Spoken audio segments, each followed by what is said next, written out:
지난주 도널드 트럼프 미국 공화당 대선 후보가 이제 비트코인 2024에 참석하면서 미국을 이제 비트코인 수도로 만들겠다. 뭐 이렇게 말하면서 이제 친암호화폐 정책을 추진하자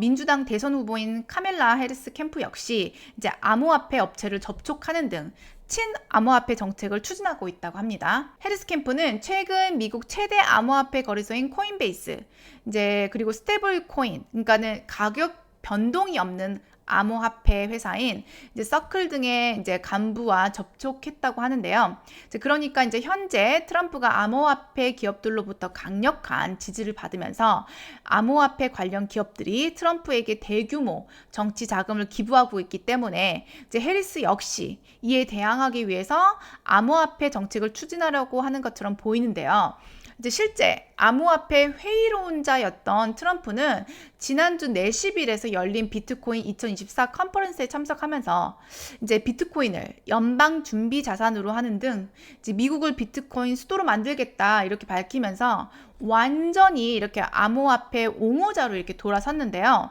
실제 이제 트럼프는 코인베이스 그리고 이제 리플 등 암호화폐 회사로부터 약 2억 달러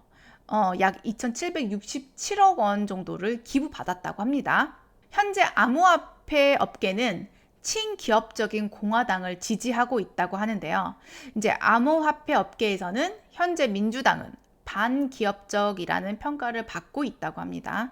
어쨌든 이런 비판을 의식했는지 이제 해리스 캠프의 한 관계자는 이제 암호화폐 업체로부터 정치 자금을 받기 위해서가 아니라 이제 민주당이 이제 반기업적이라는 인식을 바꾸기 위해 암호화폐 이런 업체를 접촉하고 있다라고 이렇게 앞에서는 그렇게 밝혔다고 하는데요. 현재 해리스는 친암호화폐 입장을 내세워서 자신의 고향인 캘리포니아주 기술 커뮤니티 이런 인재들을 다시 끌어모으는 것을 목표로 이렇게 삼고 있다고 합니다. 이제 올해 있을 대통령 선거가 이제 얼마 남지 않은 상태에서 이제 바이든 사태로 해리스가 이제 갑자기 이렇게 혜성처럼 나타남에 따라 기존의 거의 트럼프 확정 분위기에서 최근 진행된 여론조사에서는 두 사람의 지지율 격차는 불과 이제 2%포인트에 불과한 것으로 이렇게 나타남에 따라서 현재 트럼프 이런 캠프가 이제 우왕좌왕하고 있다고 하네요. 트럼프 입장에서는 갑자기 경쟁 상대가 이제 백인, 고령 이런 남성에서 50대 흑인 여성으로 이렇게 바뀐 데에 따라서 이게 선거 전략을 이렇게 대폭 수정할 수밖에 없는 그런 위치가 됐는데 지난번 트럼프 피격 사태가 있었던 이후에 언론에 집중적 보도를 이렇게 누려오던 그러니까 언론의 집중적 관심을 이렇게 누려오던 트럼프 전 대통령은 갑자기 해리스가 이렇게 등장함에 따라 이렇게 낯선 분위기에 굉장히 당혹스러워하고 있다고 합니다.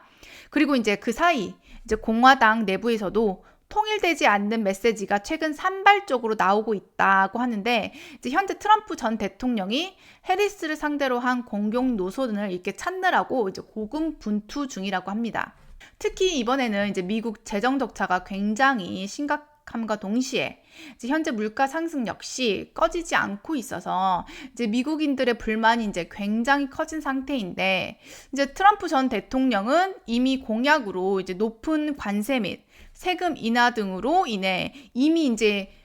인플레이션이 더 커질 것으로 이제 예상이 되고 있는데 현재 해리스는 이제 바이든 대통령 공약을 좀 더 이렇게 수정할 움직임을 더 내비치고 있잖아요. 이제 그러니까 바이든이 인기가 없어서 결국에는 민주당 안에서 후보를 바꿔야 한다는 말들이 많이 나오면서 이제 바이든이 결국 내려왔으니까 이제 당연히 민주당 입장에서는 바이든과는 좀 더 다른 차별된 공약을 내놔야지 트럼프를 이길 수 있는 거겠죠. 이제 그래서 예를 들면 이런 암호화폐 같은 경우는 이제 바이든 대통령은 솔직히 조금 더 부정적인 입장이었다면 해리스 같은 경우는 암호화폐에 좀 더 친화적으로 움직임을 이제 보여주고 있고, 또 이제 현재 언론이 해리스 공약이 이제 기존 바이든 공약에 비해서 어떻게 더 다른지 이렇게 주목하고 있는 것 같고, 그리고 언론의 집중 역시 트럼프에서 이렇게 해리스 쪽으로 옮겨진 것 같아서 이제 이번 대통령 선거 역시 이제 막상막하가 되지 않을까 이렇게 생각이 되는데요. 이런 와중에 최근 월가에서 암호화폐 거물로 알려진 억만장자 투자자 마이크 노보그라츠 갤럭시 CEO가 비트코인 강세론을 다시 한번 주장하고 나섰다고 합니다. 그는 이제 미국 부채 리스크로 달러 가치가 하락하는 과정에서 자금이 암호화폐 시장으로 쏠려서 비트코인이 급등할 것이다 이렇게 강조하면서 미국 연방정부의 재정 지출이 전례 없는 수준으로 급등한 점을 지적하면서 부채 리스크로 미국이 파산할 가능성이 있다 이렇게 강력하게 경고했다고 해요. 그렇게 말하면서 이제 미국이 부채 리스크에서 벗어나기 위한 유일한 방법은 복지 지출을 줄이는 것인데 대통령 선거를 앞둔 민주당이나 공화당이 이를 이행하지 않을 가능성이 크다 이렇게 밝혔다고 합니다. 솔직히 대통령 선거가 얼마 남지 않은 입장에서 특히 지금 이제 거의 막상막하의 여론조사를 갖고 있는 입장에서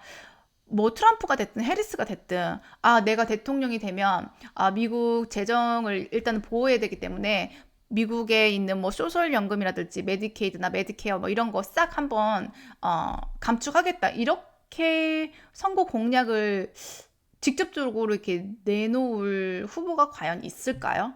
좀 쉽지 않을 것 같은데 어쨌든 공약 상태로만 봤을 때는 뭐 누가 됐든 해리스가 됐든 트럼프가 됐든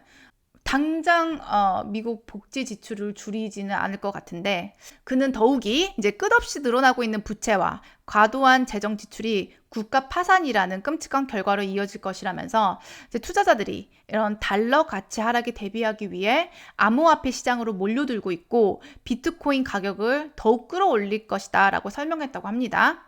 이제 실제로 미국 재무부에 따르면 연방정부 부채는 지난 1월 34조 달러를 돌파했고 이는 지난해 2023년 9월달 33조 달러를 넘은 뒤 약 110일 만에 1조 달러가 늘어난 것인데요. 정말 어마어마하게 늘어난 거죠, 단기간에. 지금 이렇게 늘어났던 어마어마한 유동성으로 인해서 미국인의 지금 40% 이상이 현재 매달 내야 하는 청구서 빌 페이먼트를 못 낼까봐, 즉 매달 꼬박꼬박 들어가야 하는 생활비를 그 다음 달에 못 낼까봐 걱정하고 있다고 하는데 언제 리세션이 오냐라고 이제 미디어들에서 계속 나오고 있지만 제가 봤을 때는 너무 물가가 올라버린 것으로 인해서 그리고 너무 이제 높은 이자가 이제 지속돼 오면서 이런 이자 감당이 힘든 많은 미국 중소기업들이 현재 엄청 힘들다고 함에 따라 제 생각에는 이미 미국은 현재 리세션이 시작됐다고 보는 입장인데 문제는 이런 리세션이 어떤 파이낸셜 이벤트로 인해 트리거가 딱 되면서 금융위기가 세계적으로 확 와버릴 수가 있다는 거죠. 이제 그 시점은 아무도 모르지만 이제 풍선이 이제 불다 결국은 이제 빵 터지듯이 이제 그동안 기왕이면 이제 빨리 경기 침체를 겪고 좀 빨리 리스트럭처링 할 게 있으면 리스트럭처링 하고 그리고 정리할 건 정리하고 거품을 뺄 건 빼고 이제 디폴트 시킬 것들은 디폴트 좀 시키고 이런 이제 차근차근 이런 단계를 거쳐왔으면 이제 그 다음 단계로 가는 게 더 피해를 최소화할 수 있었을 텐데 그것을 이제 미루고 해서 지금까지 온 건데 이제 이런 것이 이제 장기적으로 훨씬 문제를 더 크게 그리고 문제를 더 심각하게 초래할 수 있다는 거죠. 그리고 1년의 고통기간이 될 수 있는 거를 뭐 결국에는 5년, 10년 이렇게 늘릴 수 있다는 거죠. 고통기간이. 왜냐면 우리가 산이 높으면 골이 깊잖아요. 그동안에 너무너무 많이 이렇게 부채를 통한 경제로 인해서 그런 부채로 인한 경제가 결국 펄만은 탈 수 없는 거죠. 언젠가는 이 부채를 당연히 갚아야 되고 그런 과정 중에선 당연히 고통스러울 수밖에 없죠. 근데 이런 부채 감당 수준이 너무너무 기하급수적으로 늘어나다 보니까 이제 그런 고통 기간이며 강도도 높을 수밖에 없다라고 생각이 됩니다. 지금까지 지속된 어마어마한 유동성으로 인해서 인위적으로 부풀어진 경제가 언제쯤 거품이 확 꺼질지 정확한 시점을 예상하기는 힘들어도 이제 그것이 멀지 않을 수 있다라는 이런 경고음들이 시장에서 계속 나오고 있고 이렇게 여러 미국의 이제 유명 펀드들이나 이제 투자가들 역시도 이제 미국 국가 부채에 따른 어마어마한 파장을 계속 경고하고 있는 만큼 이제 그게 언제 터질지는 정확하게 모르겠지만 갈수록 이제 인플레이션 해지 자산과 달러 자산이 아닌 비달러 자산에 분산 투자를 해놔야 우리가 더욱더 낮아지고 있는 달러의 펄치싱 파워에 이제 대비해서 우리 자산을 조금이라도 지킬 수 있다라고 이렇게 생각이 됩니다.